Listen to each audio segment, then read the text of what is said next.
Hola comunidad inversora, ¿cómo están? Espero que se encuentren bien en el día de hoy.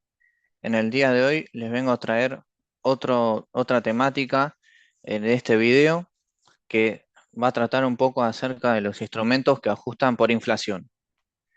Voy a estar hablando un poco de eso y de estos instrumentos, cómo ajustan a través de un índice que se llama, por el índice SER, que se llama coeficiente de estabilización de referencia. Bueno, comenzando con la diapositiva, tenemos la presentación que damos de la clase. Siguiendo la siguiente diapositiva, tenemos como agenda del día. Tenemos agenda del día, activos de renta fija en pesos que son ajustables por inflación. Bueno, siguiendo a la diapositiva, tenemos la agenda del día, que va a ser la agenda por el cual vamos a hablar en este video o en esta presentación. Primero, vamos a definir qué es la inflación. Segundo, vamos a definir qué es el coeficiente de estabilización de referencia o el índice SER, que es famoso, conocido porque se publica por los bancos y las entidades bancarias privadas. Luego tenemos a cómo puedo posicionarme en pesos en un contexto de alta inflación.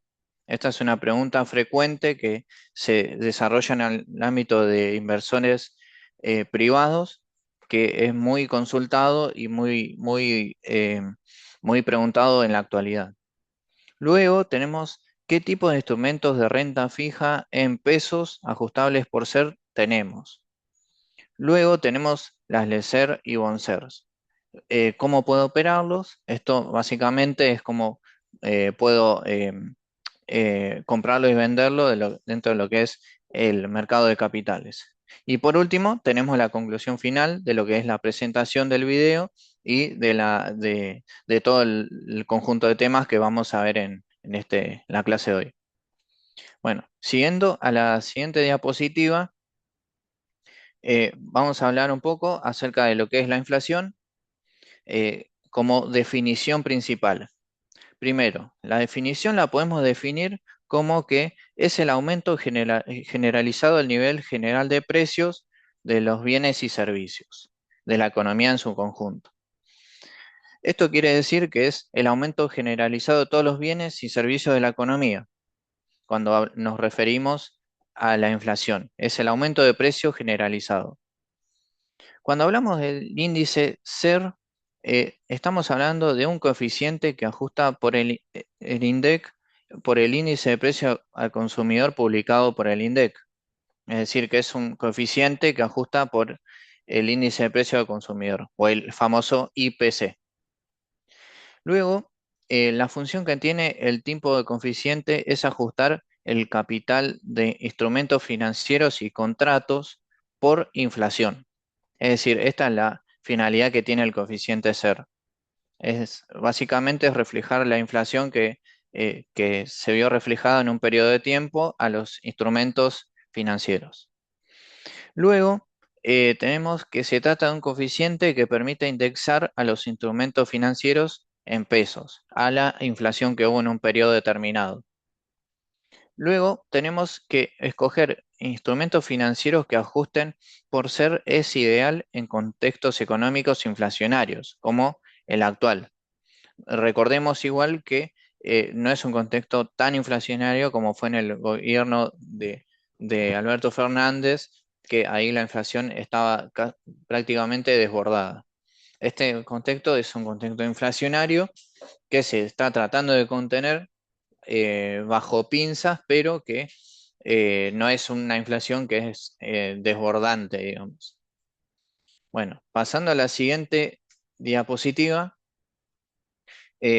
hablo un poco de lo que es que el Banco Central actualiza diariamente el SER en base al IPC, publicado por el INDEC.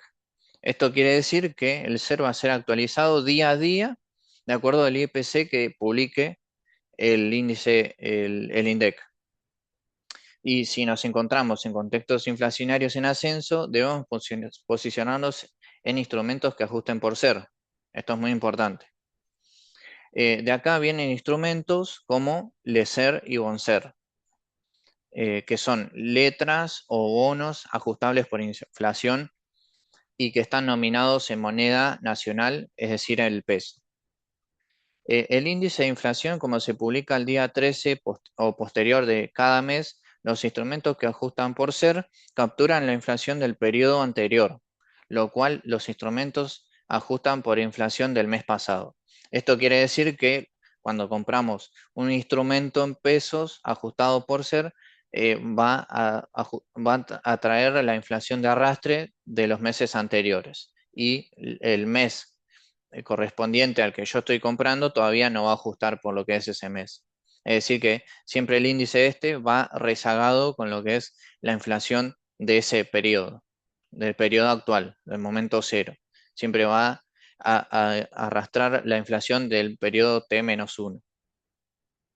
Bueno, siguiendo a la siguiente diapositiva, tenemos como punto de partida analizar este tipo de tablas que se puede consultar en lo que es en diferentes fuentes de lo que es bonistas.com, por ejemplo, es una página realmente bastante conocida y se puede consultar este tipo de cosas. Es más, esto está extraído de esa misma página. Básicamente se consultó lo que es el instrumento, lo que es un bono SER TZX28, que este instrumento es un bono que ajusta por inflación. Es nominado en pesos y lo que nos va a pagar es la inflación más 7,5% de tasa nominal anual en pesos. Básicamente, lo que es esta tabla eh, la podemos utilizar como un buen punto de partida. Es un buen punto de partida realizar el análisis correcto de este tipo de tablas para evaluar nosotros la TIR, la tasa efectiva mensual, la TNA y la paridad del bono, que es muy importante. La paridad del bono es muy importante porque nos indica si el bono está cerca de su valor final, es decir, que llega al valor del 100%, es decir, su valor terminal, o si está bajo la par, es decir, que cotiza, por ejemplo, el TZX28 al 84,7%, es decir, que está abajo de la par. Lo cual, entonces, como menciono, es muy importante consultar este tipo de páginas para tener un puntapié y un buen punto de partida para analizar este tipo de instrumentos y si es conveniente para un inversor minorista o no. Luego también tenemos como otra imagen acá añadida que se trata acerca de los flujos de fondos que en cada instrumento va a ser distinto. En este instrumento elegido, el TZ28, eh, es uno en particular que paga amortización a lo último del periodo de vencimiento. Como es un bono SER, paga a lo último todo el ajuste, lo que es el capital en pesos ajustado por inflación, por lo cual no vamos a tener amortizaciones intermedias, como por ejemplo pueden ser las LESER, que sí pagan parte de la amortización del capital y parte de interés con lo que respecta a ese periodo de tiempo. Luego, siguiendo a la siguiente diapositiva, tenemos como dato así de color que podemos agregar, es que hay un fuerte apetito por los bonos SER. Esto es muy importante por lo que se nota en este último tiempo, debido a que la inflación se pronostica en una inflación del 3% al 3,5% mensual para marzo. Eso quiere decir que es una inflación que es más alta de lo que se pronosticó y que, como podemos ver acá en la diapositiva, podemos ver que hay un volumen de instrumentos en pesos ajustables por ser muy alto. Esto quiere decir que mucho capital de inversores privados y de grandes inversores están ingresando a este tipo de instrumentos, como puedo señalar acá en amarillo, en lo que es la imagen de la diapositiva. Siguiendo a la siguiente diapositiva, tenemos que los bonos SER pueden amortizar por completo al final del periodo o pagar amortizaciones intermedias con el interés. Esto era un poco más que nada un modo de repaso a lo que había dicho anteriormente. Y también si te interesa, podés comentarme si querés que hable un poco acerca de si querés que me muestre yo al momento de comprar un bono SER, hago un pequeño videito para mostrarte cómo se compran y cómo se pueden operar en lo que es en el día a día en el mercado. Acá más que nada puse una imagen de cómo tenemos de la vista general en un broker bastante conocido de cómo se puede ver un bono SER. Siguiendo a la siguiente diapositiva, tenemos lo que es un poco del contexto internacional. Como ya sabemos, no solo en Argentina tenemos inflación. O sea, el problema de la inflación es como una problemática internacional también, una problemática mundial. Porque, por ejemplo, en la inflación de Estados Unidos, el gobierno de Estados Unidos tiene un déficit fiscal en aumento. Esto quiere decir que hay una debilidad del dólar a nivel global y otra vez se busca refugio en commodities y en activos de riesgo. Esto quiere decir que como los gobiernos cada vez imprimen más dinero y como financian cada vez el gasto público, emitiendo cada vez más dinero, esto hace que la fortaleza de la moneda soberana de ese país se vea debilitada. Y como tenemos en el recorte este, puedo mencionar que, tal como anticipaba el mercado, la Reserva Federal o la Fed, la famosa llamada Fed, mantuvo las tasas de interés sin cambios, en el orden del 3,5% al 3,75% anual. La novedad vino de la mano de los cambios en las proyecciones económicas del Banco Central norteamericano, sobre todo en la inflación esperada para el 2026 como consecuencia de la volatilidad en los precios internacionales del petróleo, producto de la guerra del Medio Oriente. Esto quiere decir que las proyecciones de inflación que ya se están estimando para el año que viene y para lo que es el 2026 es mucho más alta de la que se pronosticó, lo cual lo que fueron los pronósticos que hubo para este 2026 de recortes de 2 puntos o 2 o 3 veces de lo que era en este año la tasa de interés, ya no va a ser así, sino que se va a ir incrementando en la medida que la inflación no se pueda contener.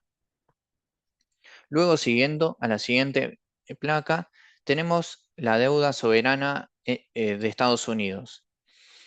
Es decir, que no cesa el déficit fiscal en Estados Unidos. Y básicamente acá puedo añadir un recorte en donde más o menos hablo un poco de esto, que la deuda soberana estadounidense asciende actualmente a 3,3 billones de dólares, más de 114 mil dólares por habitantes. De acuerdo con los datos del departamento, en octubre del año pasado superó la barrera de los 38 billones de dólares. En la próxima década, la deuda pública de Estados Unidos podría crecer hasta representar alrededor del 120% del PIB, según expertos. Esto implicaría que el endeudamiento del gobierno federal superaría el valor anual de toda la economía estadounidense. Washington gasta cada año 970 mil millones de dólares en el pago de intereses de la deuda pública, o más que nada, se dice los bonos soberanos de ese país. Una, una cifra superior a la destinada al sector militar y que se ha triplicado desde el 2020. Alto nivel de deuda pública obliga al gobierno federal a destinar más fondos al pago de intereses, reduciendo los recursos disponibles para infraestructuras, servicios sociales y otros sectores. Si los inversores perciben la deuda estadounidense como más riesgosa, las tasas de interés podrían aumentar, encareciendo la financiación para empresas e inversiones. Esto quiere decir, o va en contramano, lo que es el costo de, por ejemplo, empresas como Apple o Microsoft de obtener fondos para desarrollar sus proyectos de inversión. Quiere decir que se encarecen la forma de financiamiento que tienen las empresas y la rentabilidad, por lo tanto, disminuye, lo cual impactaría en que la bolsa o el Standard Poor's de Estados Unidos se vea afectado casi directamente por este tipo de medidas de la tasa de interés. Es muy importante esto. Los expertos consideran posible equilibrar el presupuesto de Estados Unidos en un plazo de 10 años. Señalan un problema histórico del Congreso, la ausencia de un integral que contemple todos los ingresos y gastos federales, así recortar gastos innecesarios que representan una carga para los contribuyentes. Esto lo menciona Sput. Bueno, siguiendo un poco a la siguiente placa, tenemos que como conclusión de lo que es esta presentación, tenemos que el problema de la inflación no es solo un tema que afecta solo a la Argentina o solamente es por el país argentino, como nos caracterizó en toda la historia por el tema de la inflación, sino que hoy en día es un contexto internacional que también se observan fenómenos inflacionarios debido a conflictos geopolíticos. O esto más que nada se traduce en español que por los conflictos relacionados a la guerra entre Irán y Estados Unidos y entre eh, Rusia y Ucrania también. Y también China también está metida entre medio de todo esto. Entonces, ante esto, los países recurren a lo mismo, incrementar la deuda pública, aumentar la emisión monetaria y aumentar el gasto público. En el caso de Argentina, la inflación es multicausal, es decir, que factores internos y externos al país nos afectan de manera directa o indirecta. La guerra no se paga solo, se paga con más gasto público, más inflación y más pobreza para la gente media o de clase media. Esto quiere decir que para la Argentina siempre la inflación fue un fenómeno que no fue determinada por una sola variable o por un factor, sino que tiene muchas causales por lo cual siempre termina estallando la inflación, lo que es en Argentina.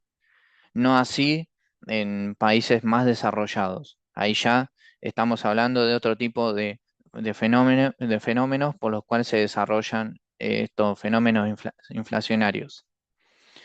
Bueno, como, como conclusión de esta clase, tenemos que, que estos fenómenos, como ya sabemos, son desarrollados por estas tensiones geopolíticas a nivel mundial y que indirectamente terminan afectando a la Argentina. Bueno, espero que este tipo de clase les haya sido de ayuda para más o menos evaluar el contexto internacional que estamos atravesando hoy en día y también cómo repercute a nuestro país. Espero que les haya gustado el video y nos vemos en un próximo video. Un saludo grande. Chau, chau.